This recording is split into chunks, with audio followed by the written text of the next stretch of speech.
ಏನಂತ ಬಂದಿದ್ದೀರಿ? ಅಲ್ಲ ರೀ, ಮೀಟಿಂಗ್ ಯಾಕೆ ಬಂದಿದ್ದೀರಿ? ಏನು ಹೊರಗಡೆ ಕಳಿಸ್ಬೇಕಾ ನಿಮ್ಗೆ? ತಮಾಷೆ ಮಾಡ್ತಾ ಇದ್ದೀರಾ ಇಲ್ಲಿ?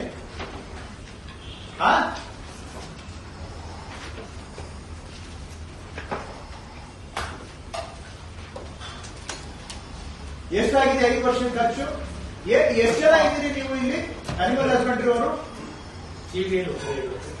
ಒಟ್ಟು ಎಷ್ಟು ಜನ ಇದ್ದೀರಿ? 19 ಜನ ಆಫೀಸರ್ಸ್ ಇಟ್ಕೊಂಡು ಒಂದು ಡೇಟಾ ತಗೊಂಡ್ ಬರಕ್ಕಾಗಲ್ಲ ಮೀಟಿಂಗಿಗೆ.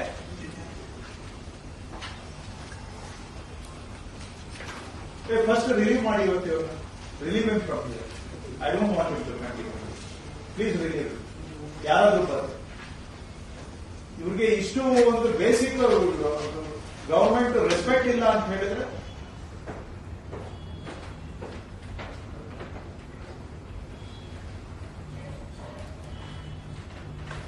ಹೇಳಿ. 5 ವರ್ಷದ data 42.5 crores. You see, that is for 5 years. 25 years? ಇಲ್ಲ, ನೆಟ್ ಪ್ರೆಸೆಂಟ್ ವ್ಯಾಲ್ಯೂ ಅದು ಇವತ್ತಿಂದಾದ್ರೆ 200, but actual will be less 120. ಇವ್ರದ್ದು ಹೆಂಗೆ ಅಂದ್ರೆ, sorry to say this, I again give you the opportunity to disprove me. ಹಾವು ಸಾಯಬಾರ್ದು, ಕೋಲ್ ಮುರಿಬಾರ್ದು, ಇವ್ರದ್ದು ನಡೀತಾ ಇರ್ತಾರೆ. ಇನ್ನ 10 ವರ್ಷ 20 ವರ್ಷ ಆದ್ರೂ ಇದು ನಡೀತಾರೆ.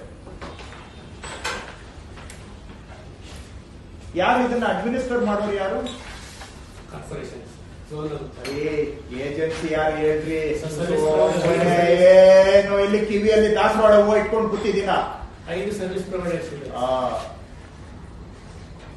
ಕಿವಿಯಲ್ಲಿ ದಾಸವಾಳ ಹೂವು ಕಾಣ್ತಾ ಇದೆ ನಂದು.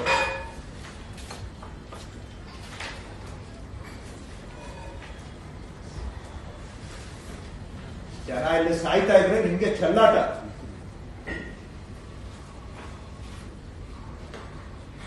ಸರ್ಕಾರಕ್ಕೆ ಇಷ್ಟು ಕೆಟ್ಟ ಹೆಸರು ಬರ್ತಾ ಇದೆ, ಜನ ಕಷ್ಟ ಅನುಭವಿಸ್ತಾ ಇದ್ದಾರೆ, ನಿಮ್ಗೆ ಪ್ರಜ್ಞೆ ಇದೆಯಾ?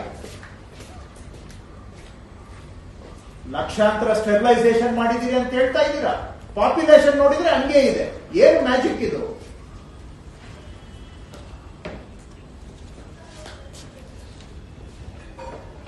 ಈ ಏಜೆನ್ಸಿಗಳು ಎಷ್ಟು ವರ್ಷದಿಂದ ಇದ್ದಾವೆ?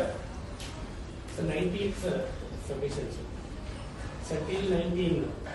ಅಲ್ಲಿ ತನಕ ಟೆಂಡರ್ ಮಾಡಿ ರೆಗ್ಯುಲರ್ ಆಗ as per the rule KPC ಮಾಡ್ತಾ ಇರಲಿಲ್ಲ ಸರ್. ರೆಪ್ರೆಸೆಂಟ್ ಆಗಿ ಮಾಡ್ತಾ ಇತ್ತು.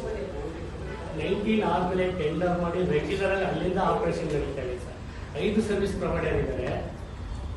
ಈಗ ಅದೇ 5 ಸರ್ವಿಸ್ ಪ್ರೊವೈಡರ್ ಮಾತ್ರ, NGOಗಳು ಮಾತ್ರ ಆಪರೇಷನ್ ಮಾಡ್ತಾ ಇದ್ದಾರೆ ಸರ್. ಬೇರೆ ಯಾವ NGOಗಳನ್ನು ಟು ರೀಚ್ ದ ಟಾರ್ಗೆಟ್ ಯಾರು ಬರ್ತಾ ಇಲ್ಲ ಸರ್.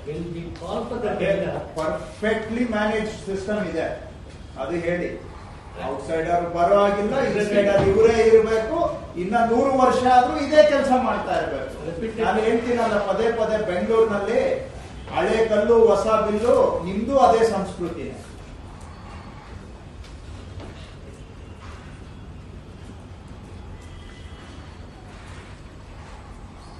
ಇನ್ಯಾರು ಬರೋದು ಇಲ್ಲ, ಇನ್ಯಾರು ಮಾಡ್ಲಿಕ್ಕೂ ಸಾಧ್ಯ ಇಲ್ಲ. ಇವರೇ ಮಾಡ್ಬೇಕು. ಈ ಸಮಸ್ಯೆ ಹಿಂಗೆ ಇರಬೇಕು, ಜನ ಅನುಭವಿಸ್ತಾ ಇರ್ಬೇಕು, ಸರ್ಕಾರಕ್ಕೆ ಕೆಟ್ಟ ಹೆಸರು ಬರ್ತಾ ಇರ್ಬೇಕು, ನಿಮ್ಗೆ ದುಡ್ಡು ಖರ್ಚು ಆಗ್ತಾ ಇರ್ಬೇಕು. 5 ಏಜೆನ್ಸಿ ಚೆನ್ನಾಗಿರ್ಬೇಕು. ಟ್ಯಾಕ್ಸ್ ಕಟ್ಟೋ ಜನ ಅವ್ರ ಬದುಕು ಹೈರಾಣ ಆಗ್ಲೇಬೇಕು. ಏನು ಪರ್ಫೆಕ್ಟ್ ಎಕ್ಸ್ಪ್ಲನೇಷನ್ ಕೊಡ್ತೀರಾ? ಯಾರಿಗೋಸ್ಕರ ನಾವು ಇಲ್ಲಿ ಕೂತಿದ್ದೀವಿ ಅನ್ನೋದನ್ನ ಬಿಟ್ಟು ಇನ್ನೆಲ್ಲ ಮಾತಾಡ್ತೀರಾ? ಏನ್ ಸಾಧನೆ ಮಾಡಿರೋದು ನೀವು? ಸ್ಟೆರಿಲೈಸೇಷನ್ 25 ವರ್ಷ ಮಾಡಿ ಅಬ್ಸಲ್ಯೂಟ್ಲಿ ಸೇಮ್ ಪಾಪ್ಯುಲೇಷನ್ ಮೇಂಟೈನ್ ಆಗ್ತಾ ಇದೆ ಟ್ರೇಡ್ ಆಫ್ ಅಂತ ಹೇಳಿದ್ರೆ ಏನಕ್ಕಿದ್ದೀರಾ ನೀವು 19 ಜನ? ನಮ್ಮ ಹಳ್ಳಿ ಭಾಷೆಯಲ್ಲಿ ಮಾತಾಡಕ್ ಹೋದ್ರೆ ಇನ್ನೊಂದು ಬೇರೆ ತರ ಮಾತು ಬರುತ್ತೆ. ನಿಮ್ಗೆಲ್ಲ ಸಿಟ್ಟು ಬರ್ತದೆ ನಾವು ಹಳ್ಳಿ ಭಾಷೆಯಲ್ಲಿ ಮಾತಾಡಿದ್ರೆ.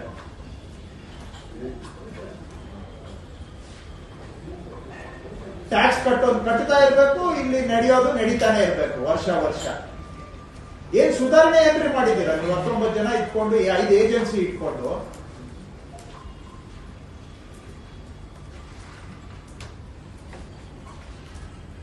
ಹೇಳಿಯಪ್ಪ ಮುಂದಿನ ಹೇಳಿ.